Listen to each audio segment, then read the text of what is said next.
Hello दोस्तों, नमस्कार। स्वागत है आप सभी का आज के इस वीडियो में।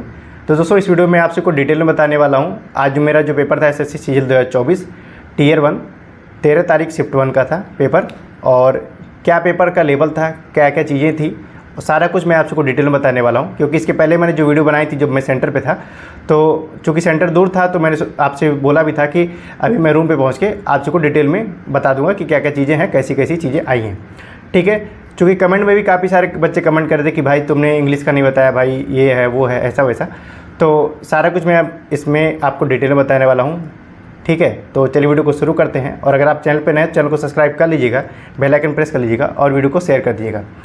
सबसे पहले मैं आप सबको बता दूं कि देखिए, आप सभी को पता है कि क्वेश्चन शेयर करना जो है इलीगल है, और एसएससी ने नोटिस भी जारी किया है। तो क्वेश्चन को मैं नहीं बताऊँगा, लेकिन हाँ एक रफ़ आइडिया आप सभी को दे दूँगा कि आपका क्या क्या चीज़ें हो सकता है। ठीक है, तो सबसे पहले देखिए, मेरा पेपर था 13 तारीख को शिफ्ट 1 था। ठीक है, और जो पेपर इजी टू मॉडरेट था। ठीक है, अगर मैं ये कह दूं कि बहुत आसान था तो ये भी गलत है, और मैं ये भी कह दूं कि बहुत टफ था तो ये भी गलत है। क्यों? क्योंकि अभी देखिए, बात करते हैं सेक्शन वाइज। अगर मैं रीजनिंग की बात करूं तो रीजनिंग देखिए, जो पेपर था रीजनिंग का वो ना इजी वे में था और ना ही बहुत ज़्यादा हार्ड में था, लेकिन हाँ मॉडरेट लेवल में था, मीडियम से अपर में ही था वो। क्योंकि अगर मैं आप सबको बता दूं कि अभी देखिए, मेरा CHSL क्वालिफाई हुआ है, सिलेक्शन फेज क्वालिफाई हुआ है। इन दोनों का मैंने जब पेपर दिया है तो उसमें रीजनिंग में मेरे 50 में 50 थे।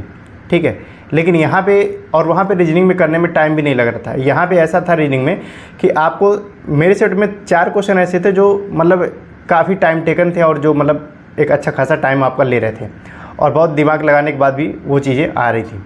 ठीक है, तो इस यहाँ पे मैं आप सबसे कह सकता हूँ कि रीजनिंग का पेपर, जैसे अभी कुछ दिन पहले लोग कह रहे थे कि जो है CHSL से पेपर इजी आ रहा है, तो ऐसा कुछ नहीं है। ठीक है, पिछले साल का भी SSC सीजीएल का मैंने पेपर दिया था, तो वैसा इस बार नहीं है। रीजनिंग में इस बार 3 से 4 क्वेश्चन ऐसे देखने को मिले थे जो आपको अच्छा खासा फंसा सकते थे। अगर आप उसमें ईगो पे ले लिए तो आप वहाँ पे फिर उलझ के अपने पेपर को ख़राब करने वाले थे। ठीक है, तो रीजनिंग में मैं आप सबको बता दूँ, टॉपिक सारे वही हैं जो लगभग आते हैं। आप सबको पता, मॉक वगैरह आप सभी दे रहे होंगे, तो सारे वही टॉपिक हैं, और आपको पता भी चल गया हो कि कहाँ कहाँ की चीज़ें नहीं आ रही हैं। तो इसको बताना कोई बहुत वो नहीं है। लेकिन हाँ, अगर आप मॉक में अच्छा खासा स्कोर कर रहे थे तो अच्छा है, आप उसको कोई और एक्स्ट्रा एफर्ट लगाने की कोई ज़रूरत नहीं है। बस ये है कि आपको ये चीज़ ध्यान से देखना होगा कि कौन से क्वेश्चन को मुझे छोड़ना है। ठीक है, क्योंकि यहाँ पे कुछ 2-3 क्वेश्चन आपको मिनिमम 3 क्वेश्चन आपको देखने को मिलेंगे हर शिफ्ट में कि जो आपको टाइम टेकन है और फंसाने वाले हैं। तो आप इन चीज़ों को, उन क्वेश्चन को पहचान के फिर उसको आगे के तरफ आप बढ़ेंगे। बात करते हैं जीएस के सेक्शन की। जीएस का सेक्शन अगर मैं कहूँ कि बहुत आसान है तो फिर ये नाइंसाफ़ी होगी बच्चों के साथ। हालांकि सबको लगता है कि ये मेरा शिफ्ट जो है टफ़ होता है, लेकिन ऐसा मुझे कभी नहीं लगता है। मुझे हमेशा, मैं रियलिटी बता रहा हूँ अपनी, कि कभी भी मुझे आज तक ऐसा नहीं लगा कि मेरी शिफ्ट टफ थी। भले मेरे नंबर कम आ रहे हों या फिर ज़्यादा आ रहे हों, कभी मुझे ऐसा नहीं लगा कि जो है मेरा शिफ्ट टफ था। हालांकि मैंने काफ़ी सारे लोगों में देखा कि अच्छा ये इनकी शिफ्ट थी तो बहुत आसान थी, इनकी शिफ्ट थी बहुत आसान थी। तो ऐसा नहीं है, सबको दूसरे की शिफ्ट आसान लगती है और अपनी शिफ्ट टफ लगती है, लेकिन मेरे सीन में ऐसा कुछ नहीं है। मुझे अपनी शिफ्ट हमेशा ये लगती है कि मेरी तैयारी नहीं रही होगी। तो इसलिए अगर रीजनिंग हो गया, जीएस हो गया, तो जीएस में देखिए सारा कुछ आप सभी को पता चल ही गया होगा। देखिए बहुत सारे लोग ऐसे बोल रहे हैं कि मैं रिव्यू नहीं करा रहा हूँ या फिर एनालिसिस नहीं करा रहा हूँ। तो 30 क्वेश्चन, 50 क्वेश्चन, 40 क्वेश्चन के माध्यम से तो काफ़ी सारी चीज़ें ऐसी चल रही हैं जो नहीं होनी चाहिए। एसएससी ने नोटिस दिया है, लेकिन फिर भी कोई बात नहीं, कुछ लोग एक्सपेक्टेड पेपर के नाम पर चीज़ें चला रहे हैं। तो देखिए जो भी है। और अगर मैं बात करूँ जीएस की, तो जीएस में एक एवरेज बच्चा अगर कोई एवरेज तैयारी करके गया होगा तो वो 13 से 14 क्वेश्चन, 15 क्वेश्चन आराम से बना पाएगा। ठीक है, बहुत हाथ पाँव मारने की ज़रूरत नहीं है। 14 अगर आपने एक मीडियम या फिर अच्छे लेवल की तैयारी की है, अच्छे लेवल इन द सेंस है कि आप जैसे एवरेज बच्चे रहे हो और ठीक ठाक अपनी प्रिपरेशन की हो सीजीएल के पर्सपेक्टिव से, तो यहाँ पे आपको 14 से 15 क्वेश्चन आप आराम से वहाँ पे बना पा रहे हो। बाकी 1-2 क्वेश्चन आपको एलिमिनेट करना अगर आप कर लें तो 17-18 क्वेश्चन आप इजीली डूएबल है, आप कर सकते हो। ठीक है, चूँकि ये मैं अपनी भी बता रहा हूँ, मेरे कई सारे दोस्त हैं जिनसे मेरी बात हुई है, कुछ ऐसे व्यूअर हैं उनसे भी बात हुई है। तो उन जिनका अभी तक पेपर हुआ, जैसे 9 हुआ, 10 हुआ, 11 हो गया, 12 हो गया, 13 तारीख का पेपर चल रहा है, तो इन सारे लोगों में ये चीज़ पता चली है कि जो है कि ईजिली अगर आपने ठीक ठाक तैयारी की है तो 14 से 15 क्वेश्चन 18 क्वेश्चन आप कर सकते हो। बाकी देखिए रीजनिंग जीएस का सेक्शन एक ऐसा सेक्शन होता है कि आप कुछ भी ना में करते करते फिर भी आप 20 प्लस 22 प्लस पहुंच जाते हो। तो ये हो गया जीएस का सेक्शन। और रही बात जीएस का, तो मैं देखिए अगर मैं बता दूं, अभी सीएचएसएल का पेपर हुआ था और सिलेक्शन फेज का पेपर हुआ था। मैं फिर से बता दूं कि सीएचएसएल में भी और सिलेक्शन फेज में भी दोनों में मेरा सिलेक्शन हुआ है, मतलब आगे के स्टेज के लिए। और वहाँ पे मेरे जीएस में 40 प्लस स्कोर थे। तो समझ सकते हैं कि वहाँ की जीएस ठीक ठाक रही होगी, आसानी रही होगी। लेकिन यहाँ पे ऐसी चीज़ें नहीं हैं, आप चीज़ों में कन्फ्यूज हो रहे हो, ठीक है। तो आप उसी हिसाब से आप जाइए। ये मान के चले कि मुझे जीएस में 20 में 20 करना है, 25 में 25 करना है, तो ऐसा कुछ नहीं। जितना आप बना पाएँ, 14-15 क्वेश्चन 16 क्वेश्चन बना पाए आप, उसके बाद आगे सेक्शन बढ़िए। मैथ के सेक्शन की अगर बात करें तो मैथ सेक्शन मॉडरेट लेवल का था, ईजी तो नहीं था, ठीक है। हाँ, लेकिन ये कि अगर आपको चीज़ें कंसेप्ट पता है, चीज़ें ठीक है, तो इतना है कि आप एवरेज स्टूडेंट हैं। मैं जो भी चीज़ बता रहा हूँ मैं एक एवरेज स्टूडेंट की पर्पस से बता रहा हूँ। देखिए अगर कोई एवरेज स्टूडेंट है तो इतना मान के चले कि वो मैथ में 14-15 क्वेश्चन आराम से बना पा रहा है, 15 क्वेश्चन आराम से बना पा रहा है। उससे नीचे तो भाई अगर नहीं कर रहा, नीचे कर रहा है तो फिर उसकी गलती है।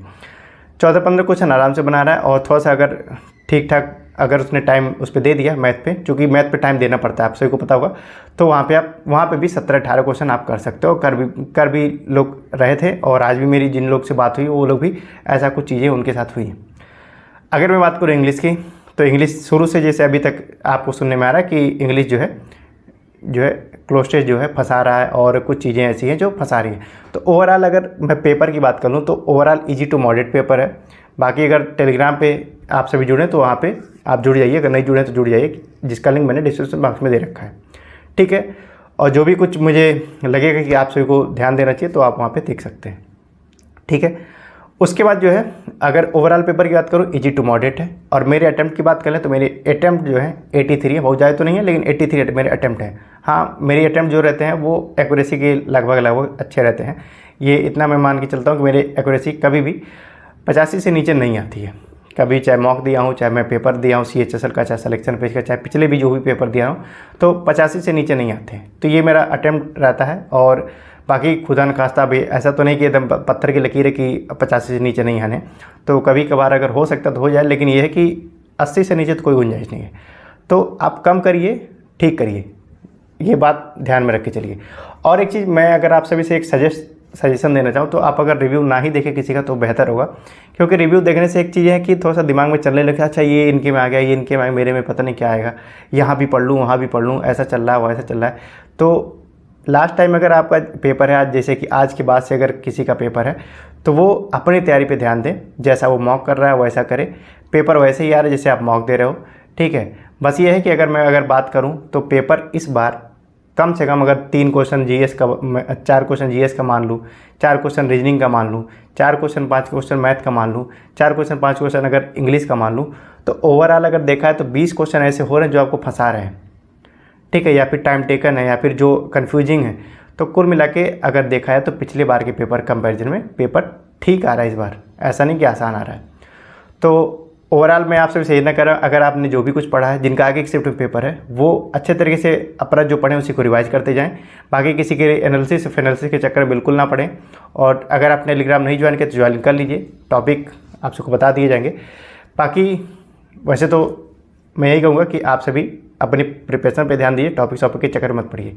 जो आपने मॉक दिया है वो वहाँ पे सफिशिएंट है आपके पेपर के लिए।